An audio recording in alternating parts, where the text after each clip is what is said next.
Gadana kan ma-recover kan mga personay kan Kamaligan Risk Reduction Emergency and Safety Management Office o Karesmo. Asin kan Philippine Coast Guard Kamaligan ng 4 anyos na lalaki na naulog sa salog sakop kan sa indang residensya sa Barangay San Francisco, Parehong, Banwaan.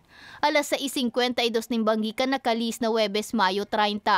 Sa impormasyon, mag-aalas 12 ning banggikan magpasiring sa opisina kang Karesmo ang magurang kang biktima asin ang punong barangay sa lugar para i-report ang pagkakawara kang aki.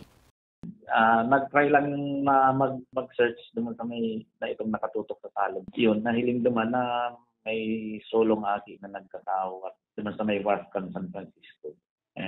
Tapos pagkatapos kaya nahiling na nagbaba, yun, nag-slide siya sa medyo mahal na itong nagbaba siya sa stairs kasi rin salog.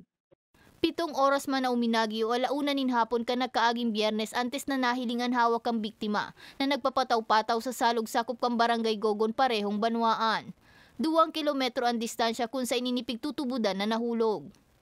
Lang sa ito yan, sa mga magulang, lalo na pag mga may sarabit na may pagpabayaan na, lalo dyan sa mga critical na mga lugar na dahil makapwelo, makakawag, mabantayan.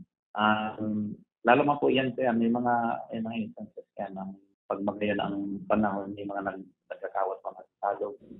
Sa presente, nakapatente na ang bangkay kan biktima sa saindang residensya. Para sa mga baretang tatak Bicol, May Arango.